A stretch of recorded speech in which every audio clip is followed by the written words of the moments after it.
Big success built on this foundation was never going to be stable, was it? Not a chance. And the cracks start to show online. This anonymous Twitter account appears, at Athena Liu's ghost. Chilling name.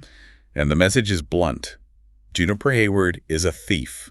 She stole Athena Liu's book. And it just catches fire online. Bloggers, aspiring writers. Welcome to Witter. Who Has Time to Read? The podcast that brings deep dives for busy minds. Listen to AI hosts Jane and Dane and get ready to unpack the world's most captivating books in just a fraction of the time. Whether commuting, working out, or just squeezing in a quick break, we deliver key insights, thought-provoking themes, and takeaways you can carry into your day. Don't forget to like, subscribe, and leave a comment. Plus, use our links in the description to purchase this book. Your support helps us bring more engaging book discussions to you. Listen and follow us wherever you get your podcasts. Who has time to read? You do, with Witter. Welcome back to Witter. That's Who Has Time to Read. We do deep dives for busy minds, and today we're kicking off something really special. We are. This is the first in our AAPI Voices series, celebrating stories during Asian American and Pacific Islander Heritage Month. Exactly. And our first dive is into a book that's, it's generated a lot of talk. Yellowface by R.F. Kuang. Ah, yes. A really sharp novel. It pulls you into the lives of two writers, Juniper Hayward and Athena Liu. Athena's Asian American. And things get incredibly complex after something happens. Yes, sudden death. Yeah. And the fallout is just, wow. We'll be digging into the novel itself today, looking closely at the text. So our mission really is to get under the skin of Yellowface. We want to unpack the big themes, understand its cultural angle, and think about what it adds to the AAPI experience conversation. We'll try to keep it insightful, maybe a little witty, definitely not a lecture. Let's dive in. Where do we start with Juniper and Athena? Well, they're presented as friends, sort of, fellow writers orbiting each other. But right away, you feel this current of jealousy from Juniper. Oh, definitely. She's constantly comparing herself to Athena. Oh. Every bit of news about Athena's success, a big book deal, awards, that Netflix deal everyone wants. It lands like a punch for Juniper. The book does a great job capturing that feeling, that constant measuring stick you have in creative fields. It's not just simple envy, it's deeper. And it's not like their friendship is simple either. There's this mention, almost thrown away, about something back in freshman year. Right. It hints at some past drama, something unresolved that makes Juniper guarded. We don't get the full story, but it adds this layer of complexity to how they interact. But then, right before everything changes, there's this moment, isn't there? The night Athena dies. They seem to actually connect. Yeah, a rare moment of, genuine fun, shared jokes, some ease. Juniper even thinks about how rare that is for them, which makes the sudden shift so much more jarring. Totally. 1 minute, they're laughing about pancakes. The next, chaos. Athena starts choking. And the writing puts you right there in Juniper's panic. The fumbling attempt at the Heimlich, the dawning horror that this is serious, that she might not know what to do. It feels so real. The confusion, not knowing the address for 9/11, the sheer helplessness. Very human response to trauma. And then the aftermath. The police arrive, the shock sets in, but underneath that, there's this little thread of fear in Juniper, isn't there? Could she somehow be blamed? Even though it was clearly an accident. Yeah. And then the detail that changes everything. The Athena's manuscript. It's in Juniper's bag. Almost accidentally taken in the confusion, but that manuscript, that becomes the focal point. Yeah, because Juniper's reaction to Athena's death is, it's surprising, isn't it? Not the overwhelming grief you might expect. Exactly. The novel points that out. She feels a lack and then feels guilty about the lack. It's uncomfortably honest about grief or the absence of it. Her friend Rory tries to reassure her, it's not your fault, that kind of thing. But it's the manuscript that pulls her in. She starts reading it, then editing it. And she finds this flow, this confidence in working with Athena's words that she lacked in her own writing. It's almost like she clicks into place creatively, but with someone else's work, which is deeply unsettling. And that's where the rationalization engine kicks into high gear. It starts small. I'm just finishing it. I'm polishing it. Athena would have wanted this. She convinces herself she isn't stealing, just completing, honoring her friend, maybe. The book shows how easy it is to justify things when you really want something. Which leads her to the next step, submitting the manuscript. Not as Athena's, but implicitly as something she had a hand in finishing. She goes through Athena's agent. And boom, success. Yeah. Like unbelievable success. Multiple publishers interested, a bidding war. An auction, yeah. Eden Press wins, gives her this huge advance. She quits her day job. It's the dream, right? But on the surface. Yeah. But even the congratulations from other writers feel loaded. You sense the envy, the whispers. It really captures the competitiveness. So she's editing this manuscript, The Last Front, which is about the Chinese labor corps in World War I. And she hits roadblocks, right? Yeah, parts she just doesn't get.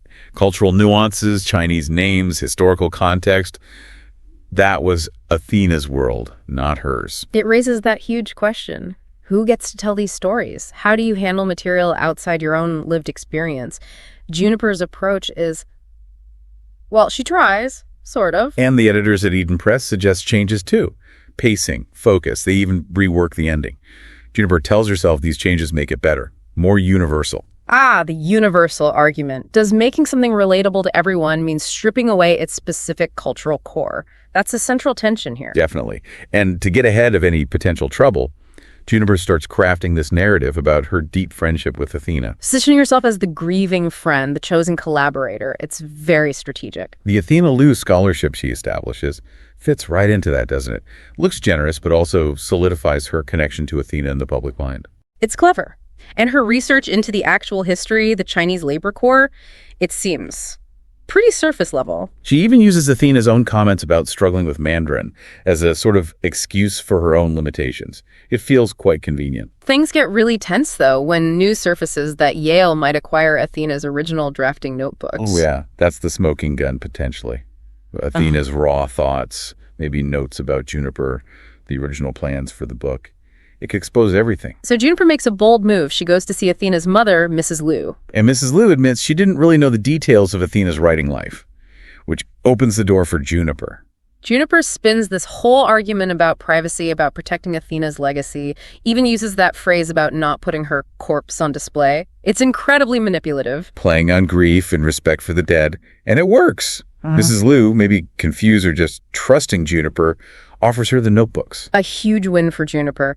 The threat seems contained. The Yale acquisition news just disappears. And The Last Front launches.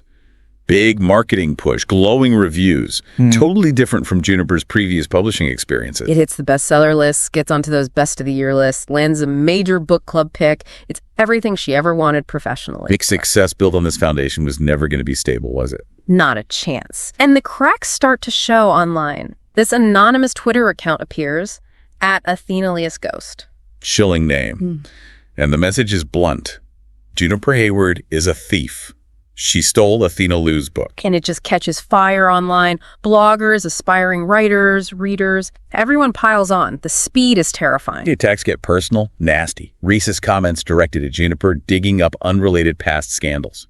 It's a digital mob. Her agent, Brett, just tells her to ignore the trolls, which is, famously effective advice. Not really. The debate spirals. Is the term Yellowface appropriate? Is she like Scarlett Johansson? It gets weird and ugly. Then, a twist.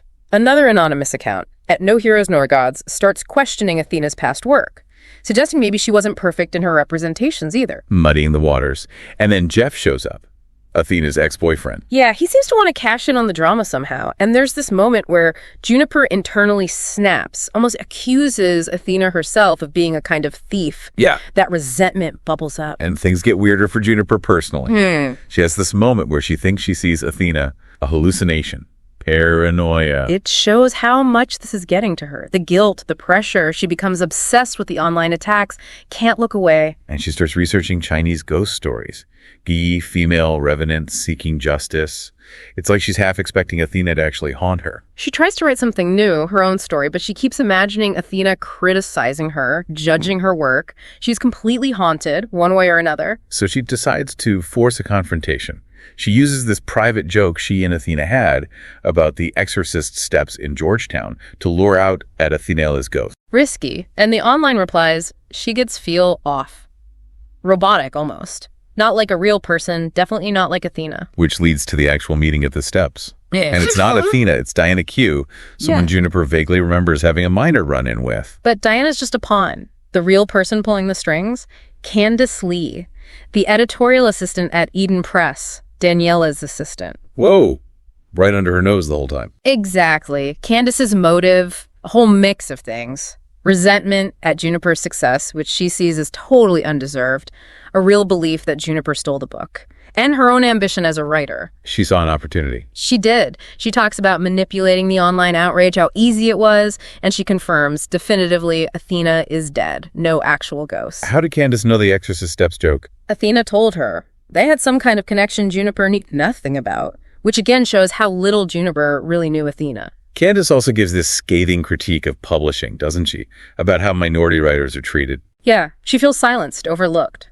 Part of her motive in exposing Juniper's Yellowface was, she thought, a way to advance her own career by becoming the voice of the wronged AAPI community.